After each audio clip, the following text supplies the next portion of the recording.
The boardroom was silent, except for the sound of paper sliding across polished mahogany. Victor Langford's hands trembled as he stared at the acquisition documents spread before him. 56 years of building, controlling, dominating, all reduced to signatures on a contract. His eyes scanned the buyer's name at the bottom of the page. Sentinel Capital Holdings, LLC. A company he'd never heard of. A company that now owned everything he'd spent 3 decades creating. "Who are you people?" Victor's voice cracked, his usual commanding tone nowhere to be found. The lawyer across from him adjusted her glasses and smiled politely. "Mr. Langford, the principal owner, will introduce herself momentarily." The door opened. Victor turned, expecting some tech billionaire or private equity vulture. Instead, he saw a woman in an elegant charcoal suit walking toward him with measured confidence. It took him 3 full seconds to recognize her. Helen. His wife. She didn't smile, didn't gloat. She simply sat down across from him, folded her hands, and said 5 words that would haunt him forever. "Bitcoin didn't go to zero, Victor?"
He'd started with a single machine shop in Ohio in 1995, leveraging a small inheritance and relentless work ethic. By 2010, he'd expanded into automotive parts manufacturing. By 2020, Langford Industrial had contracts with 3 of the big 4 automakers and revenues pushing $200 million annually. Victor liked to tell people he'd never taken a risk he couldn't calculate, never invested in anything he couldn't touch. "If I can't walk into it, inspect it, or sell it to someone who understands what they're buying, it's not an investment, it's gambling," he'd say, usually with a drink in hand and an audience of admirers nodding along. Helen had heard this speech 1,000 times. She'd been married to Victor for 23 years, long enough to recognize the pattern, the declarations, the absolute certainty, the complete inability to imagine he might be wrong about anything that mattered. She'd stopped trying to change his mind about most things years ago. It wasn't worth the energy. Instead, Helen had learned to build her own world quietly, in the spaces Victor never bothered to look. The dinner party in late March should have been just another evening of Victor holding court. The Langfords were hosting at their estate in Greenwich, Connecticut, a colonial revival mansion with enough square footage to comfortably accommodate 30 guests without anyone feeling crowded. The guest list read like a who's who of regional business elite, CEOs, hedge fund managers, a former state senator, and the kind of old money families who considered wealth something you inherited rather than earned. Helen moved through the evening with practiced grace, ensuring wine glasses stayed full and conversations flowed smoothly. She wore a deep blue dress that Victor had complimented exactly once when she'd first put it on 3 years ago. He hadn't noticed she'd worn it to 4 events since. The trouble started during the main course, a perfectly executed beef Wellington that their chef had spent 2 days preparing. Robert Chen, a venture capitalist who'd made early bets on social media companies, mentioned that his firm was exploring blockchain technology. Interesting space, Robert said, cutting into his beef. The infrastructure layer especially. We're seeing some compelling use cases beyond just speculation. Victor laughed, not the polite chuckle of social grace, but a full-throated sound that made several guests look up from their plates. Blockchain, Victor repeated, shaking his head. That's just a fancy word for the same scam, Robert. Bitcoin, Ethereum, all of it. Digital snake oil for people who don't understand real value. Robert smiled diplomatically. I'd argue that technology has applications beyond currency, supply chain transparency, smart contracts. Applications, Victor interrupted, his voice rising slightly. He was 2 glasses into a very good Bordeaux, which always made him more combative. You know what has applications? A factory that produces something people actually need. A warehouse full of inventory you can count. Assets with book value. Helen caught the shift in tone from across the table. She'd seen this before. Victor about to launch into one of his lectures, convinced he was educating people who desperately needed his wisdom.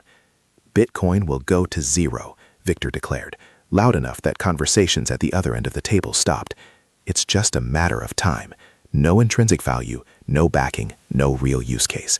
It's a collective delusion, and when people wake up, it'll collapse like every other bubble in history. The silence that followed was awkward. Several guests suddenly found their wine very interesting. Robert Chen simply nodded, clearly deciding this wasn't a battle worth fighting at a dinner party. But Helen saw something in that moment that Victor completely missed. She saw James Morrison, who'd quietly accumulated wealth through early Amazon and Google investments, exchange a knowing glance with his wife. She saw Sarah Prentice, a former Goldman Sachs managing director, suppress a small smile. She saw the way the younger guests, those under 40, looked at Victor with a mixture of pity and amusement. They weren't taking him seriously, they were humoring him. Victor, oblivious to this, continued, I've built everything I have on fundamentals, real earnings, real assets, real value. That's what lasts, not some speculative garbage that exists only because people agree to pretend it has worth. Helen took a sip of her wine and said nothing. She'd learned long ago that arguing with Victor about financial matters was pointless. He'd dismiss her perspective, condescend to her, or simply talk over her until she gave up. So she'd stopped engaging years ago. What Victor didn't know, what he'd never bothered to ask about, was that Helen had been investing in cryptocurrency since 2016. It had started almost accidentally. Helen had always managed her own portfolio, money she'd inherited from her father's estate, and income from consulting work she'd done before fully stepping back to support Victor's career. She was careful with it, diversified, conservative in the traditional sense. But in 2016, a former colleague had mentioned Bitcoin during a lunch meeting, not as a sales pitch, just as conversation. The colleague worked in fintech and was fascinated by the underlying technology. Helen, who'd always been curious about emerging markets, started researching. She didn't tell Victor. There was no point. He'd dismiss it immediately, and she didn't need his permission to invest her own money. Her first purchase was modest, $5,000 worth of Bitcoin at around $400 per coin. She wasn't betting the farm. She was experimenting, learning, staying intellectually engaged with something that genuinely interested her. Then she watched it climb and fall and climb again. She studied the technology, read white papers, joined online forums where she could learn from people who actually understood blockchain architecture. She diversified into Ethereum when she understood the smart contract applications. She learned about DeFi, about Layer 2 solutions, about the difference between genuine innovation and obvious scams. By 2020, Helen's cryptocurrency portfolio had grown to just over $300,000. By late 2021, during the peak of the bull market, it had briefly touched $2 million. She'd taken profits strategically, rebalanced, and continued accumulating during the 2022 bear market when prices crashed and everyone declared crypto dead. Victor never noticed.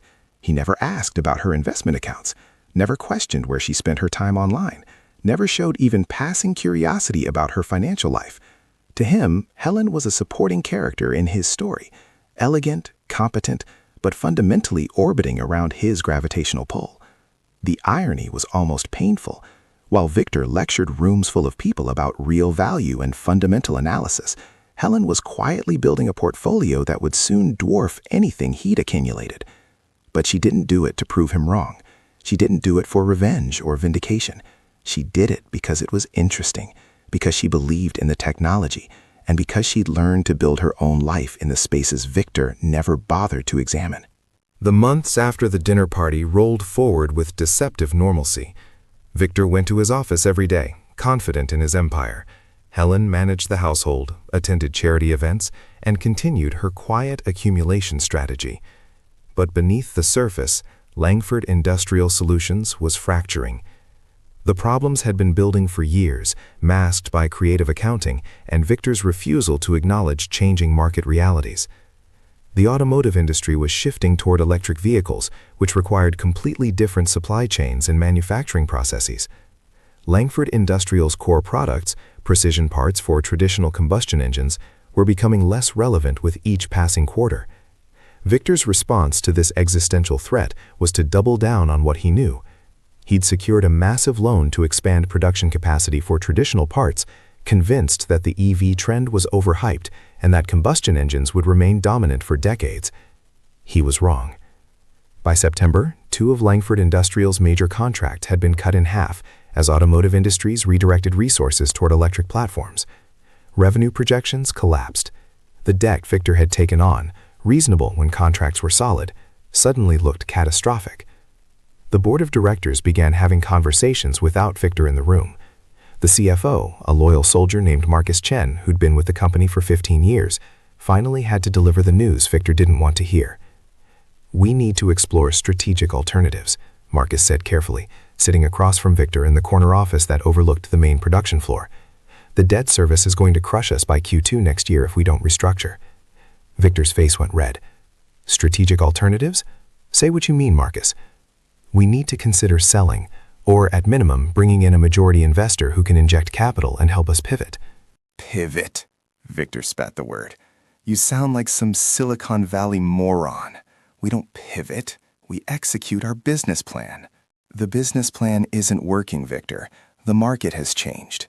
The market is being manipulated by subsidies and government mandates. It'll correct. We just need to wait it out. Marcus closed his eyes briefly, gathering patience. We don't have time to wait it out. The debt matures in 18 months. If we can't service it, the bank will force a fire sale. We'll get pennies on the dollar. The argument continued for another 30 minutes, but the outcome was inevitable. The board had already made the decision. Victor could accept it, or he could be removed and watch it happen anyway. Langford Industrial Solutions was going on the market. The news leaked within days, which was both expected and devastating. In the mergers and acquisitions world, desperation has a smell, and Langford Industrial reeked of it. The initial offers were insultingly low, vulture funds looking to strip assets and sell off the pieces. Victor aged years in weeks. The man who'd always been so certain, so controlled, began showing cracks. He drank more, slept less, snapped at subordinates who didn't deserve it. Helen watched it all with a mixture of sympathy and distance. She felt bad for him. Genuine compassion for someone she'd loved for over 2 decades, but she also recognized that this crisis was entirely of his own making. Pride, rigidity, and refusal to adapt had consequences. She also recognized an opportunity. In early November, Helen made a phone call to Sarah Prentice, the former Goldman Sachs managing director who'd been at the March dinner party. Sarah now ran a boutique M&A advisory firm that specialized in complex transactions. "I need help structuring an acquisition," Helen said simply. Sarah was quiet for a moment. "What are we acquiring?" "Langford Industrial Solutions." Another pause, longer this time. "Helen, that's your husband's company. I'm aware. Can you help me or not? They met for coffee the next day. Helen laid out the situation with remarkable clarity: the debt structure, the revenue collapse, the board's desperation, and her available capital. How much liquidity do you have? Sarah asked. 43 million in cryptocurrency holdings, mostly Bitcoin and Ethereum. Current market values. I can liquidate 20 million immediately without moving markets, another 20 over the next 60 days. Sarah's eyebrows rose. You've been holding crypto since when? 2016. And Victor doesn't know. Victor doesn't ask. Sarah smiled, the kind of smile that suggested she'd seen many marriages and understood exactly what Helen wasn't saying. This is going to be complicated. Not the transaction itself, that's straightforward, but the personal dynamics. I understand, but I want to save the company if possible, and I want control over what happens next. Why? You could just let it fail, divorce him and take half of whatever's left. Helen considered the question seriously.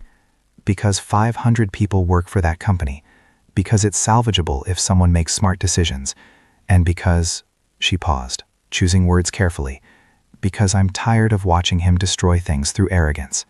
The plan came together over the following weeks. Helen would establish a holding company, Sentinel Capital Holdings LLC, that would make the acquisition offer. The financing would come from the systematic liquidation of her crypto holdings, converted to USD and wired through proper channels. Everything would be legal, documented, and structured to survive any scrutiny. The offer itself would be pitched as coming from a private investment group interested in restructuring and pivoting the company toward EV supply chain opportunities.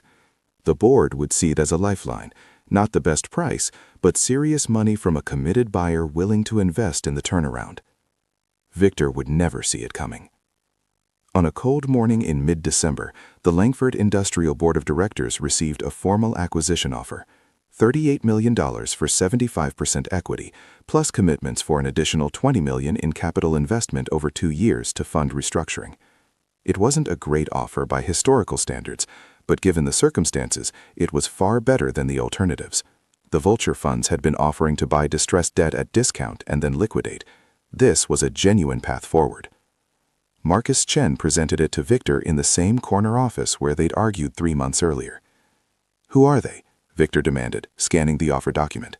"Sentinel Capital Holdings, private investment group. Sarah Prentice is the advisor on record. Never heard of them. They're new, but the money is verified. They've got committed financing and they're willing to close in 45 days. Victor stared at the numbers.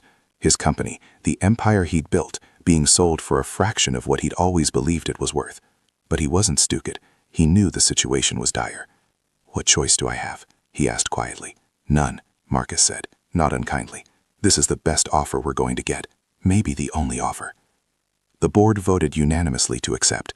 The due diligence process began immediately.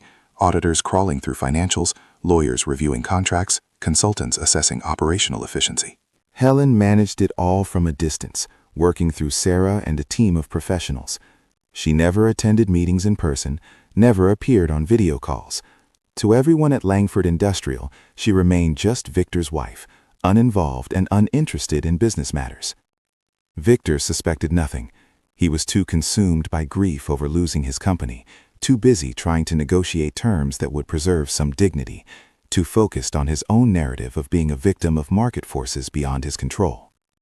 The closing was scheduled for January 15th, standard conference room in Midtown Manhattan, the kind of anonymous corporate space where deals worth millions happened every day. Victor arrived with Marcus and the company's general counsel. They took seats on one side of a long table. On the other side sat a team of lawyers and advisors, all professional and polite, but the principal owner of Sentinel Capital Holdings was conspicuously absent. "We'll begin shortly," one of the lawyers said. "The owner is running a few minutes late." Victor nodded, exhausted and emotionally depleted. He just wanted this over with. The door opened 10 minutes later. Victor didn't look up immediately.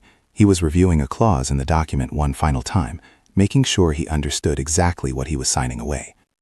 He heard heels on the floor, measured, confident steps.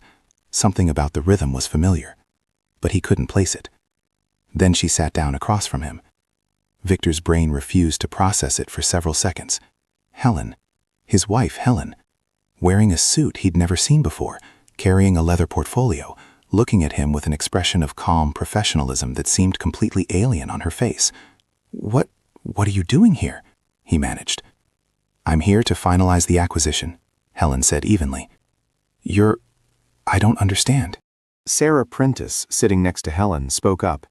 "Mr. Langford, Helen is the principal owner and sole stakeholder of Sentinel Capital Holdings. She's the buyer." The words made no sense. Victor looked from Helen to Sarah to the lawyers and back to Helen again, trying to find the logic, the explanation, the hidden camera that would reveal this as some kind of elaborate joke. "That's impossible," he said finally. You can't possibly." "I have $43 million in liquid assets," Helen said calmly. "I'm using a portion of it to acquire your company. Well, it's not your company anymore technically. As of this closing, it's mine." $43 million? Where the hell did you get $43 million? Helen allowed herself a small smile, the first genuine emotion she'd shown since entering the room. "Bitcoin," she said simply. "I started investing in cryptocurrency in 2016. I've been managing a diversified portfolio for 8 years. The current value of my holdings is $43.7 million as of this morning. I liquidated $22 million to fund this acquisition. The rest remains invested." The color drained from Victor's face. You invested in Bitcoin?" "Bitcoin, Ethereum, several other projects. I did my research. I understood the technology. I made calculated investments using my own capital." She paused, letting it sink in. "I've been doing this the entire time you've been telling anyone who would listen that Bitcoin would go to zero." Victor's hands were shaking, not from anger, though that would come later, but from the sheer cognitive dissonance of having his entire reality restructured in real time. "You did this? You bought my company? To humiliate me?" "No," Helen said, and there was genuine honesty in her voice. "I did this because the company is salvageable, and I believe I can save it. I did this because 500 people depend on those jobs, and you were driving them off a cliff because you were too proud to adapt. I did this because I had the capital and the opportunity, and it made strategic sense. But you never said anything. You never told me. Would you have listened?" Helen cut him off, her voice sharper now. "Would you have taken me seriously? Or would you have done exactly what you did at that dinner party, laughed, dismissed it, and gone back to your absolute certainty that you understood everything worth understanding?" Victor had no answer for that, because they both knew the truth. Sarah pushed the acquisition documents across the table. "We're ready to proceed if you are, Mr. Langford. Everything is in order. Once you sign, the transaction is complete." Victor stared at the papers. His signature would transfer ownership of Langford Industrial Solutions to his wife, the woman he'd taken for granted for 2 decades, the woman he'd never bothered to ask about her interests, her investments, her intellectual life. "What happens to me?" he asked quietly. Helen considered the question. "The board has recommended, and I've accepted, that you remain on staff as a senior advisor for a transitional period. 6 months, full salary. After that, we'll evaluate. But I'll be clear, Victor. I'm the majority owner now. The strategic direction of this company is mine to determine. You're firing me from my own company. I'm restructuring a failing business that you drove into the ground through stubbornness and pride." Helen's voice was firm but not cruel. "You are a brilliant operator when you're executing a clear plan, but you're terrible at adaptation, and you refuse to acknowledge when you're wrong. This company needs someone who can do both." The signing took 20 minutes. Victor's hand was steady as he wrote his name, years of business discipline overriding the emotional chaos underneath. When the final page was initialed, it was done. Langford Industrial Solutions belonged to Helen Langford. The ride home was silent. Victor and Helen in the back of the town car, miles of Connecticut highway passing outside tinted windows. Victor stared at nothing, his mind trying to process a reality he'd never imagined possible. Helen broke the silence as they pulled into their driveway. "I'm not trying to destroy you, Victor. I want you to understand that." "Then what are you trying to do?" "I'm trying to save something worth saving. The company? The jobs? Maybe even us, if you're capable of seeing me as something other than set decoration in your life." Victor looked at her, really looked at her, maybe for the first time in years.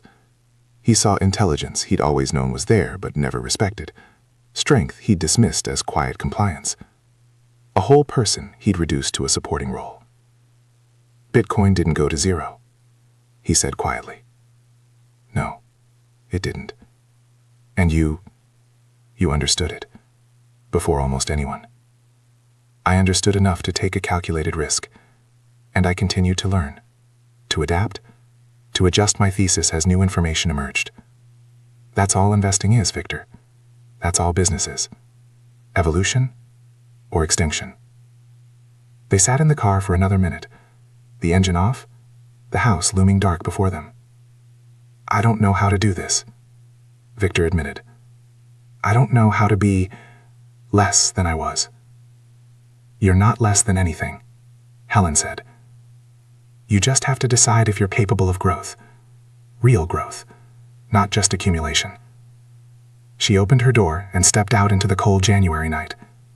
Victor watched her walk toward the house, realizing with stunning clarity that he'd been married to a stranger. Not because Helen had been hiding who she was, but because he'd never bothered to look. The following weeks were surreal. Helen moved into the CEO office at Langford Industrial. She brought in a new leadership team, people who understood EV supply chains, sustainable manufacturing, modern business models. She was decisive, strategic, and remarkably good at the job. Victor stayed on as promised, working in a smaller office down the hall. It was humiliating at first, taking direction from Helen, watching her command respect from employees who'd once reported to him. But slowly, grudgingly, he began to recognize something he'd never wanted to admit. She was better at this than he had been. Not at all of it. Victor still understood operations and manufacturing in ways Helen was learning. But Helen grasped market dynamics, technological shifts, and human psychology in ways that Victor's rigid worldview had never allowed. The company began to stabilize. New contracts with EV manufacturers materialized.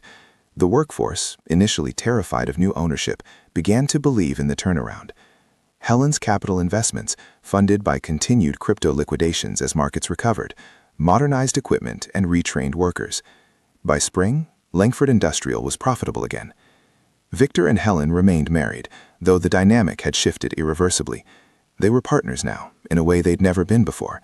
Not because of romantic restoration, but because Victor had finally been forced to see Helen as an equal. He still struggled with it.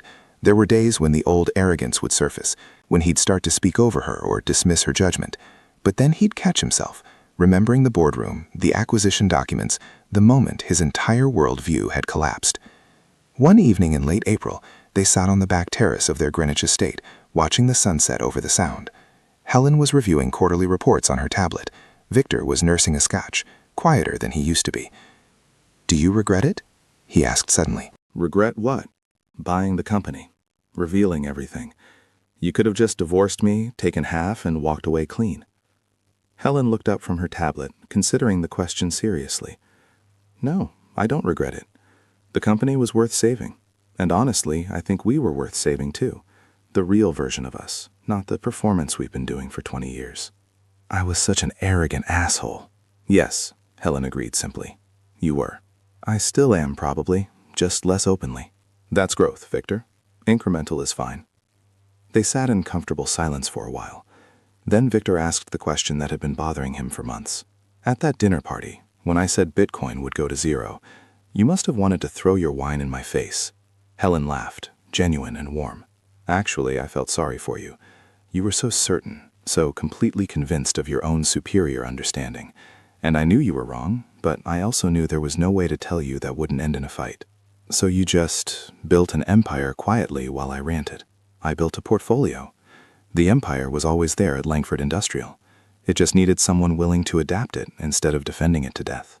Victor nodded slowly, processing. What's Bitcoin worth now? Your holdings. I stopped tracking daily price movements years ago. It's not about the price. It's about the long-term thesis. But if you're asking if I'm still profitable, yes, very. And you're still holding? Even after liquidating for the acquisition? Most of it, yes. I still believe in the technology. I still think we're early in the adoption curve. She paused, then added gently. You could learn about it, you know, if you were genuinely curious instead of defensive. Victor smiled ruefully.